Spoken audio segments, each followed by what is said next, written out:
talks with people who are among the world's leading disruptive thinkers on education. This series of CHEI Talks will be hosted alternatively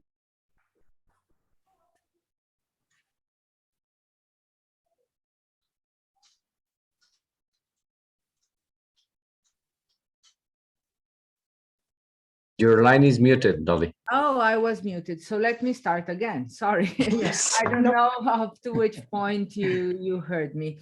Sorry for this first inconvenience. So as I said, welcome to the first CHEI Talk to everybody.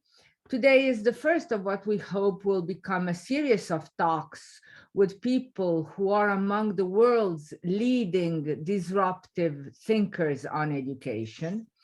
The talks will be hosted alternatively by myself and my friend and colleague, Dr. Vishnya Shampers. And Vishnya is here with us, so Vishnya. Yes, good afternoon. Looking forward to this first CHEI Talks, and thank you for introducing me. And I'm all ears. Wish you all a success with this first webinar. Thank you. Thank you, Vishnya. And we are looking forward to the second talk, which you will host other two illustrious thinkers. Yes. During each of these talks, as I was suggesting, we will have two guests. The talks will last 35-40 minutes each. I will be facilitating the conversation by asking questions, to which I will ask our guests to give very short answers. The idea is to prompt a conversation between myself and the two guests, who will also, I hope, be interacting among themselves.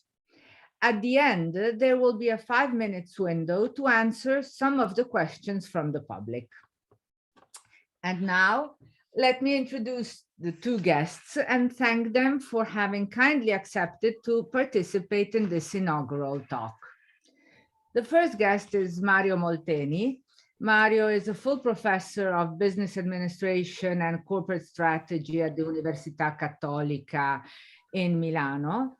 Mario is the founder of Altis, the business school of Università Cattolica. From 1993 to 2008, he was the scientific director of ISVI, Institute of Business Values, a center of research on corporate social responsibility promoted by universities, businesses, banks, and associations. In 2006, Mario founded the CSR Manager Network in Italy. And in 2015, he was named a Ashoka Fellow for E4Impact Foundation. It's for Entrepreneurship for Impact.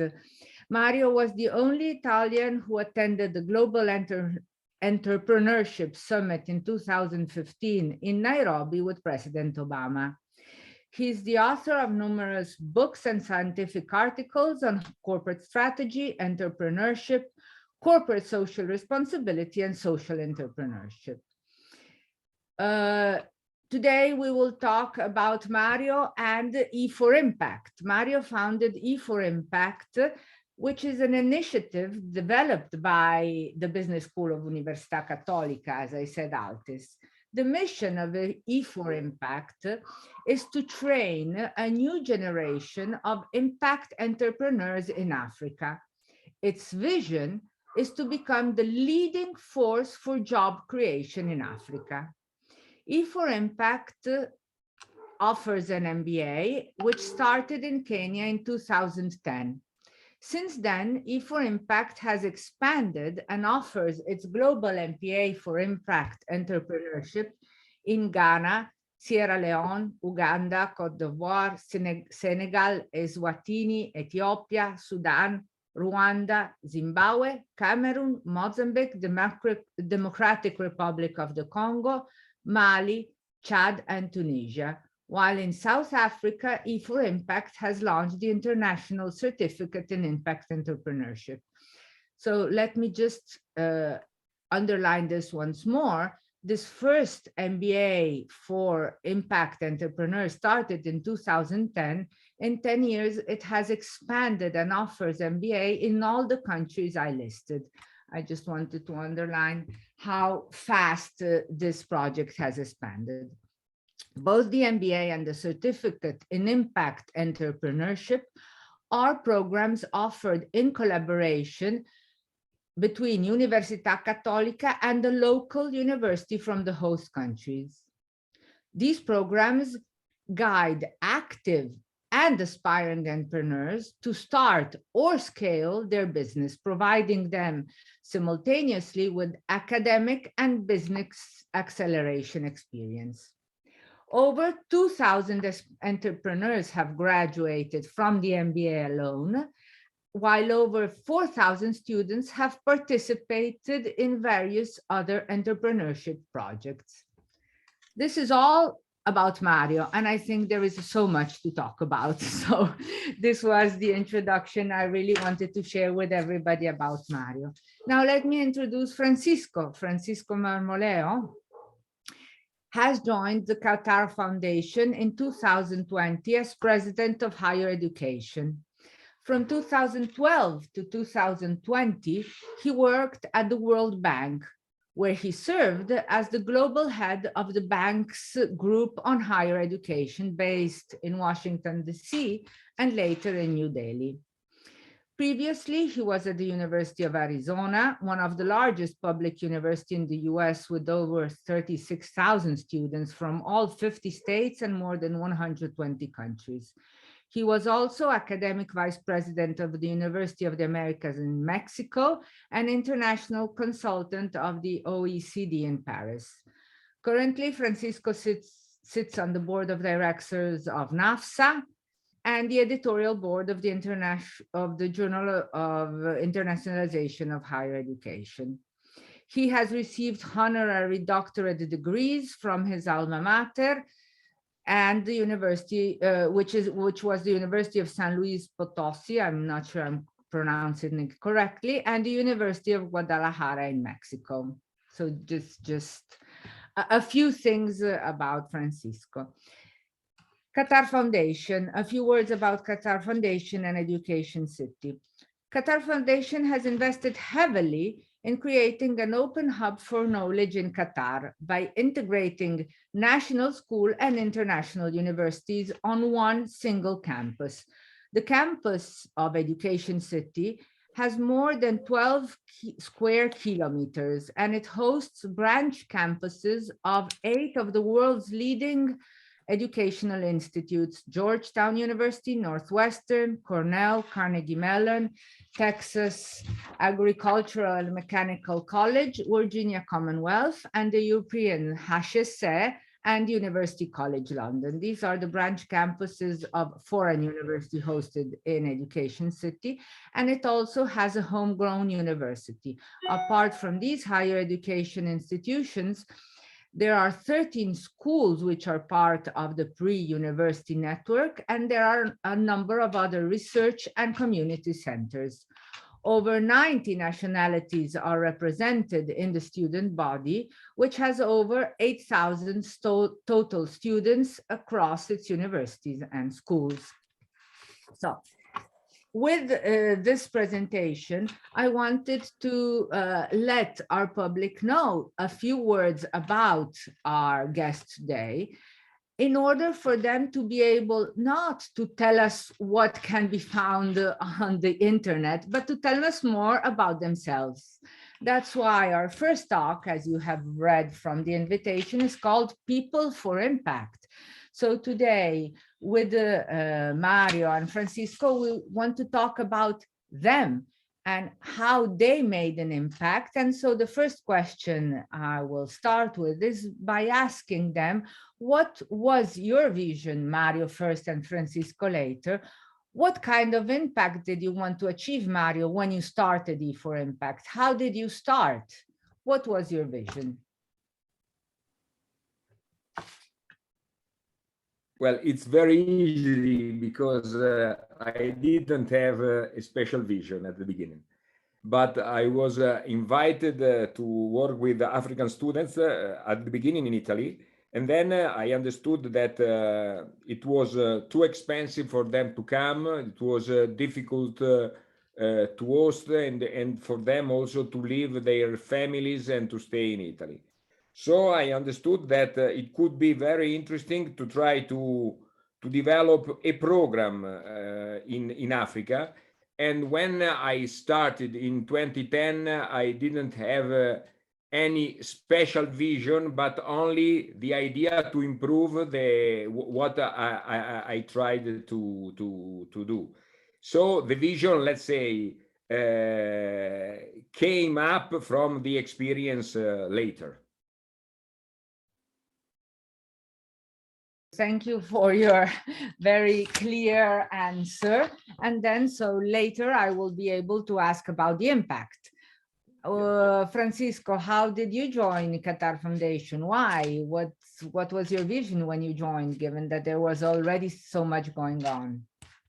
Well, Qatar Foundation, Dolly, has been established 25 years ago. I had the privilege of knowing Qatar Foundation about 8 years ago when I was invited to one of the big World Innovation Summits on education. Now, since that time, I was very intrigued by the idea of why there are universities in one place, in one country, interested in going to other place. And, is only the economic incentive, or, what about the role they play in national development, in which way they challenge also the national values and traditions. So this is a topic that it was very, very close to my mind when I learned about the vision of Qatar Foundation and the role of Qatar Foundation. Now, I won't talk about my vision, but the vision of Qatar Foundation is unlocking the human potential. And, those, very, small, clustering of words means a lot, because I truly believe that human potential, of course, is something that unfortunately not always can be unlocked because the accident of the zip code, of the postal code, that there are many in the world that just because the place that they were born, because the economic conditions in which they were raised, because many factors that are involved on that, again, geographic accident, I might say, don't have the opportunity to fulfill the potential that all of us have. So that's why I truly believe that a vision such as the one of Qatar Foundation is very powerful, because I truly believe that education is the best way that we can have to unlock the human potential of anybody in any place in the world. And that's the reason why I was very attracted to the work of Qatar Foundation. Thank you. Thank you, Francisco. So both of your answers prompt one of my curiosities. So could you give us examples of how, Mario, what happened? Because you said it wasn't really planned, but how once what's going on in Kenya first and the other countries later happened. Yeah. Give us one example of a success story, something that has really made an impact on you as well on the people who have gone through your programs or through your projects. Yeah. Well, first of all, one fundamental criteria that we used at the beginning is not to export something, but to work together with the local institution. No, so we started learning together. No. And it was clear, mainly from them, that MBAs were already present in Kenya. While what it was necessary was something for the young entrepreneur, the women entrepreneur, generally speaking, recent entrepreneurs, that wanted to create something more than a little family business, no? And so we created this idea, no? An MBA for job creator and not for job seekers, no? And this was just something that we learned on, well, planning, you know? And the program was very, very successful because the people told us, but we are learning, you are learning a lot, we are improving our business, but you have to go on, and I want to stay with you, and so on, no? And so just working with them, we understood that, well, it was important, the new formula. It was very important to use a new methodology that was not based on other case studies, but mainly discussing their own business. And after this initiative, also hosted some people from other countries. We were invited to go to another country, no? But why don't you come to Ghana? Was the second one.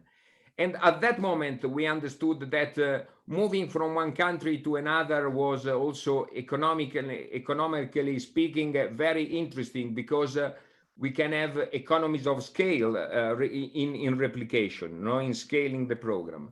And so we started this initiative, just from the example of some entrepreneurs that were, let's say, enthusiastic about the experience that they did, no, and the acceleration experience that they did.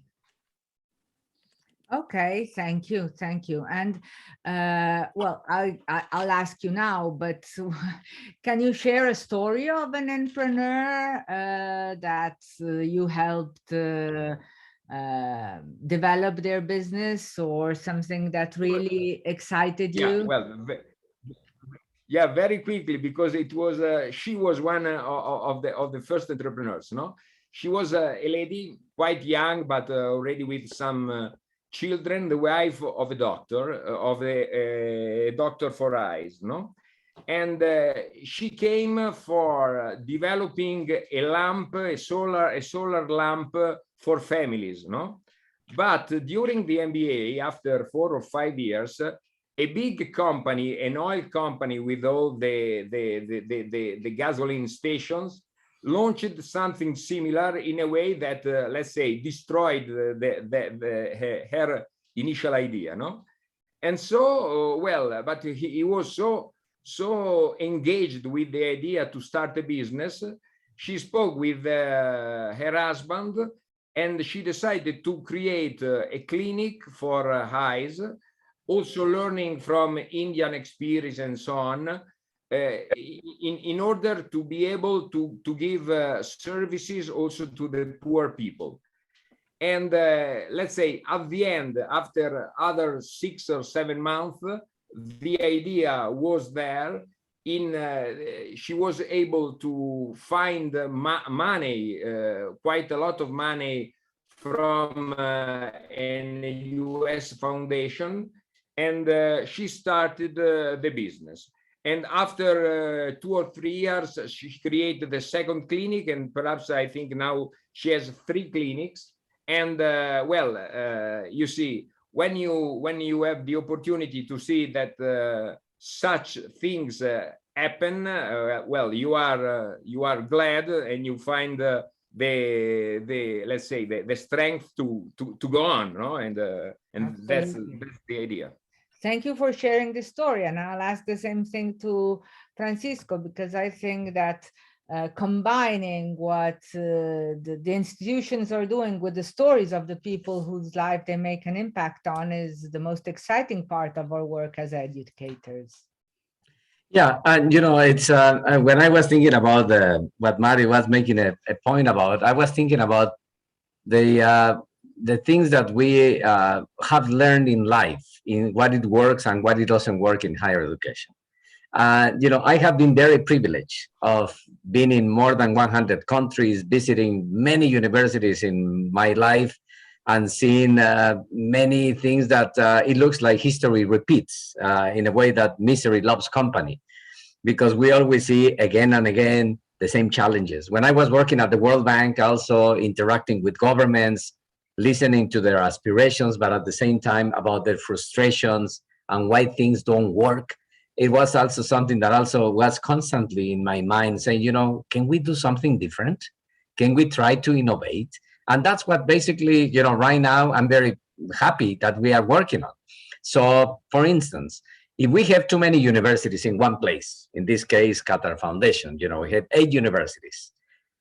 Isn't there any way in which they can collaborate more in order to compete rather than competing in order to compete? Yes, that can be done. So we, for instance, set up a new general education program that basically allows each of the universities to continue offering their general education program, but complementing it with the additional contents that they are not covering, the additional knowledge that they are not covering because it is not part of their traditional general education program. So we talk about, for instance, intercultural skills. All the universities in the world will tell you that they develop those competencies on the students. But when you ask them, what is the evidence of that? Most likely they will tell you, we don't know. We know that our students are able to act and work in the world, but we have no idea how they acquire those skills. So what we are doing as part of the Qatar Foundation work is precisely making sure that students acquire those skills and also they are properly assessed. The other interesting initiative, for instance, has to do with the problem that students of today have, which is that you acquire learning not only in the classroom, you acquire learning outside of the classroom, many times much more meaningful than the one that you acquire inside the classroom. But we don't also give proper recognition of that knowledge of the students. Even our bureaucratic structures of our universities are developed to prevent that to happen, because we assume that the only place that a student can learn is in front of the teacher, and the only one who can determine if he or she learn is the teacher, based on the test that is being prepared by the teacher, and that eventually is the one that will tell if that student pass or not pass the standards that were defined by the teacher. So it's a very unilateral way that currently we have historically to determine if a student already has learned or not something. So anyways, we are challenging that at Qatar Foundation. We recognize very explicitly that students can learn outside of the classroom, that if there is an assessment tool that can certify that they will receive the proper certification, and that the students will be able to accumulate those additional skills in a way that they can utilize when they graduate in order to show what is their portfolio of skills based on the needs of the employers that they are looking for opportunities in the world. If the student already had acquired Italian as a competency, or if has acquired artificial intelligence, and or if has a knowledge about a country because she or he had the opportunity to go there and to experience life in that country, all of those skills should be added in such a way that student can utilize that, not only the transcript that she or he receives from the university or the diploma, but more important about the skills that she or he has acquired and will continue to acquire for the rest of her or his life. So those are the kind of things that we are trying to innovate, to disrupt, if you want, in an environment that usually universities, paradoxically, as you know, are institutions for innovation, but most of the time are excessively reluctant to innovation. Absolutely, absolutely. This connects me to another question I had in mind, and I'll go back to some of the questions, but I'll pick it from here. This last thing you said links to the fact that we have noticed that both of you work under the umbrella of a foundation, not directly the university. So the question that came to our mind is there a common thread? Does the foundation give you, in terms of governance, more flexibility than, as you said, universities are places of innovation, but very often they are quite rigid and bureaucratic structures? So I see you are both smiling at this question. Yeah, so there is no perfect place. I might say, I don't know, what do you think, Mario? But I can tell you that for sure, at least the case of Qatar Foundation is a very sui generis foundation. because it is a foundation which is literally an umbrella of different organizations, more than 50 organizations, including our universities. And at least in the case of Qatar Foundation, it is very clear that the concept of innovation, disruption, the concept of a sort of what I always make the point about it is that this is a very intentional chaos theory applied to the day-to-day life, because the idea is that bring together institutions that apparently have even some overlap, but with the idea that by putting them together, you will create disruption, you will create new things, you will reinvent or redesign the work in which you are. So that's a big advantage of working in a foundation such as Qatar Foundation. But I don't know if, Mario, in your perspective, how do you see those things? Well, the story of our foundation is completely different, because it is a spin-off of the university. Not so a son, not the father of several universities. But I think that if we were now a foundation, we didn't exist anymore, no? And I have to explain a bit, no? Because after 5 years, when we were in 5 countries and a half, because we were starting the 5th country, no?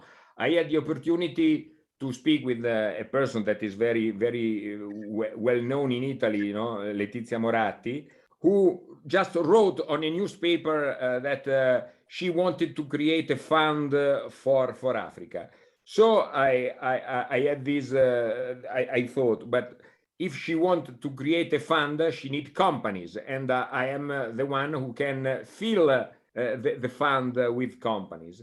And so I had the opportunity to meet her, and she understood that what we were trying to do was quite innovative. And she created a group of people that was the group of people that won the expo, that brought Expo 2015 in Milan.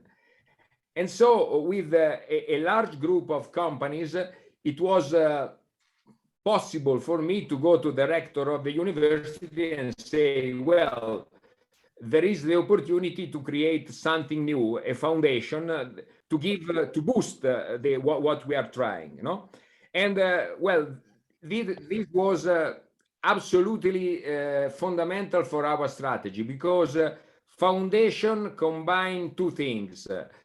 Independence, autonomy, speed, to be fast, and so on, of an autonomous entity, and then the opportunity to bring the brand of a very important university.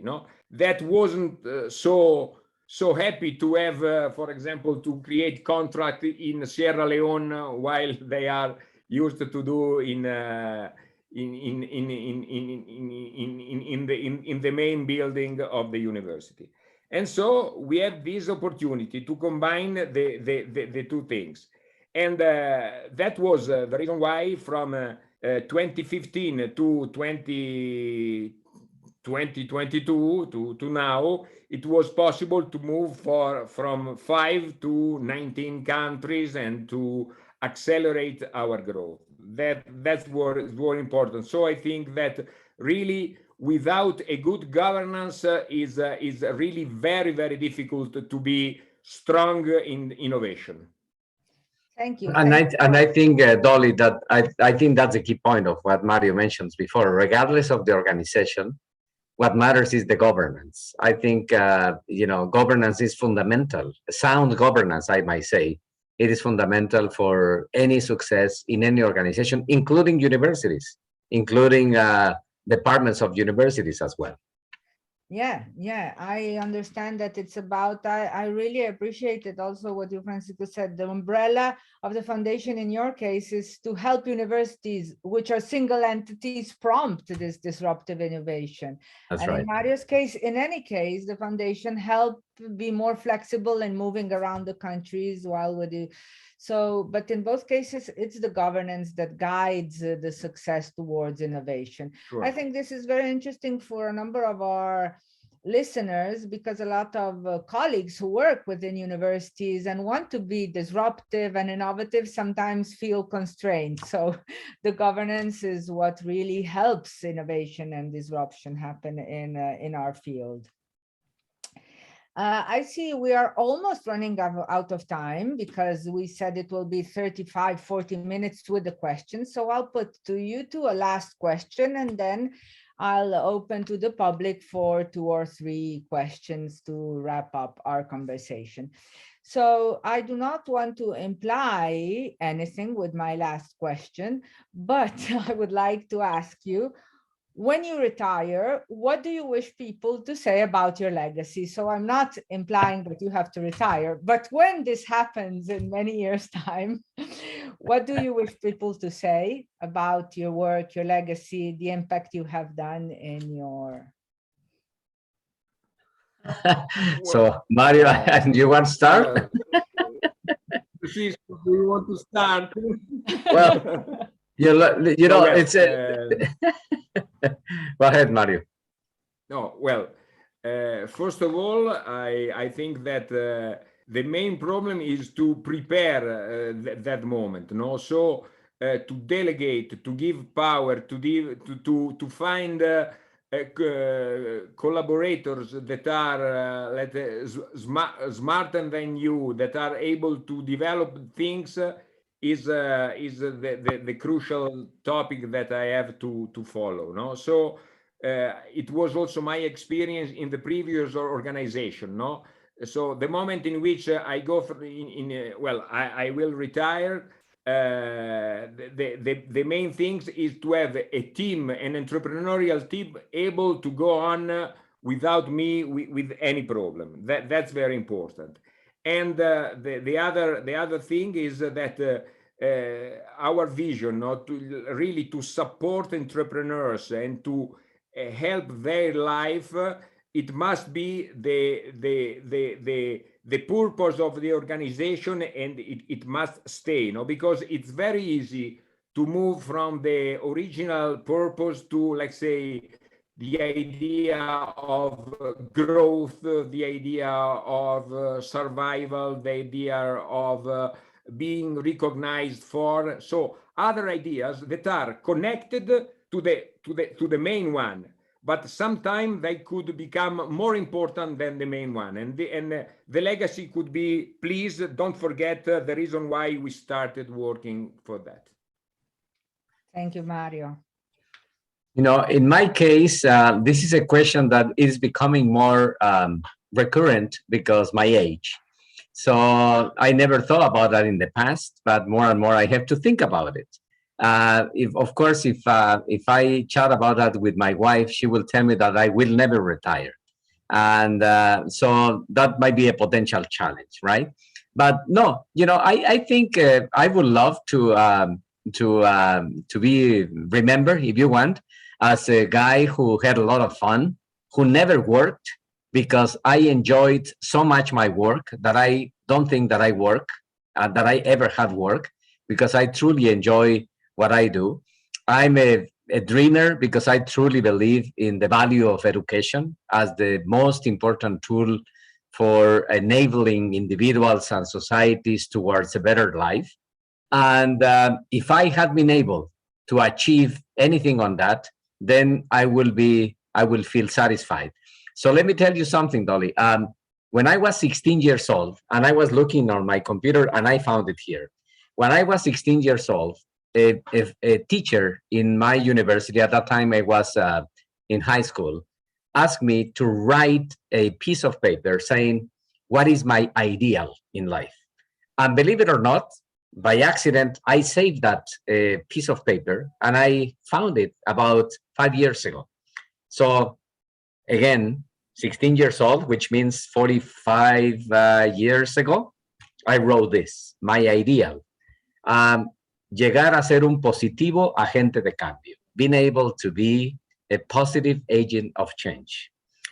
to continue being impulsado, which means driven by a motivation to continue motivating others. So that's what I wrote 45 years ago. And I truly believe that that is what I had been doing all over my life. And I will invite all the colleagues which are joining us today to think about that as well. You know, what is precisely what will help them in their day-to-day job to become positive agents of change. And I'm sure that you will find plenty of activities, plenty of actions that you do today that will make you that positive agent of change that you aspire to be in your life. And that's what I have been working for, even though I enjoy in such a way my work that I don't even know if I really am working. Thank you, Francisco. So very inspiring also what you said about how you started saying that you would never worked a day in your life because you enjoyed it so much. I really connected with that very much. So let me open the floor for just a few questions. We have just 5 minutes. So I would like to ask the first hands I see raised, Getnet Fekadu. Sorry for pronouncing this so badly. If you can put your question, you can also turn on your mic, and if you want your video so we can see you. Okay, thank you very much, Dolly and Mario and Francesco.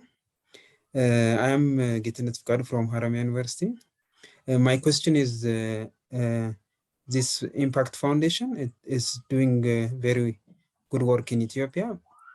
But when I see the institutions, for example, in case of ACT Mary College in Ethiopia, yes, it is a little bit expensive. So how do you see this kind of thing? Because most of people, including me, want to take this course, but it's a little bit expensive. And the other is I think there is one college in Ethiopia, St. Mary, St. Mary, right? Yes. Well, but to extend for other college also, maybe if there is an opportunity. Thank you very much. Thank you for your question. Very quickly, no? The tuition fee is decided by the local university, because we consider the local university the entrepreneur of the university, of the program. And it's true. Our offer is not for the, let's say, for the poorest people. No, we offer a program that is for, let's say, the middle class, no, in order to have entrepreneurs that then are able to reach with their action also the poorest people. And well, we are looking also, we are looking for scholarship and so on to give some other people the opportunity to join the program. The second question is that we are moving from one university in each country also to the opportunity to have more than one university. Obviously not in the same place, but in a country large as yours, for sure we are ready to work with another university and to offer our programs in different regions of the country. Thank you, Mario. Vishna also has a question. Vishna, you have to unmute. Unmute. Yes, here I am. Well, thank you, Dolly, and thank your guests and all the participants. It is a wonderful webinar. I enjoyed it a lot. My question to both of your guests would be, do you see, after this very short conversation, and do you see a window of opportunity to maybe work together after participating in this webinar? Please, Francisco. Thank you. Thank you, Vishnu. Ahead, Mario. My answer is yes, but please go ahead, Mario. No. Well, Please, Francisco. absolutely. In fact, when right before the transmission, we were talking precisely briefly about it. And I'm very intrigued by the work that Mario and his team is doing. I think there are a lot of convergences, and that's why, again, these type of conversations are very important. For many years, I founded the Consortium for North American Higher Education Collaboration, CONAHEC, based at the University of Arizona, a network of more than 150 colleges and universities, mostly from Canada, the US, and Mexico. And the principle of operation of CONAHEC was that CONAHEC is kind of a dating service, which basically brings together people that complement perspectives each other. So today's conversation, convened by Kay, in a way, is serving the similar purpose. It's serving as a dating agency in order for us to determine what are the areas of collaboration and how we can build something together. Something that I'd like to mention, which is again unrelated to the question, but I think it's important, is that I always insist on the word collaboration rather than cooperation, because collaboration means precisely to sit down, to identify strengths and weaknesses, and to elaborate, to make something new. And I think this is the beauty of this type of interactions. So I'm welcome the opportunity to work with Mario and his team. Thank you, Francisco. This would be wonderful. Thank you very much. I want to add two very quick things by my experience. First of all the best thing that we did were for encounters that we have. It was, as I told since the beginning, it was not a planned strategy, but something that happened with the meetings with new people. So when I was told that Francisco will be my colleague in this talk, I was really very glad, because this is the opportunity to meet a friend and to start something together. And also a person that was fundamental in my life told me, never let fall down a meeting that you have. No, so this is let's say the fundamental method of my life. No, to follow the encounters that I have, and I think that all the story of the foundation is just because of this. No, to give value to the gift that you receive, and the best gifts are meetings with people. So thank you very much. Wonderful. Thank you so much for this last note. I think this is very important. Meeting people, listening to them, learning from them, and this is where great things start. Thank you. I think that we'll have to wrap it up here. Thank you, everybody, for listening to our public. There were a lot of people connected. Thank you all for being here for us. Thank you, Vishnya, for your support, your question, and especially thank you for our guests, Mario and Francisco. It was so interesting, and I really hope that this will be the beginning of a new collaboration. You said, Francisco, no? Not cooperation, collaboration. That's correct. That's correct. Thank you so much, and have a nice afternoon, and hope to see you all soon again. Thank you. Thank you very much, Dolly. Thank you very much. Pleasure meeting you, all of you. Bye.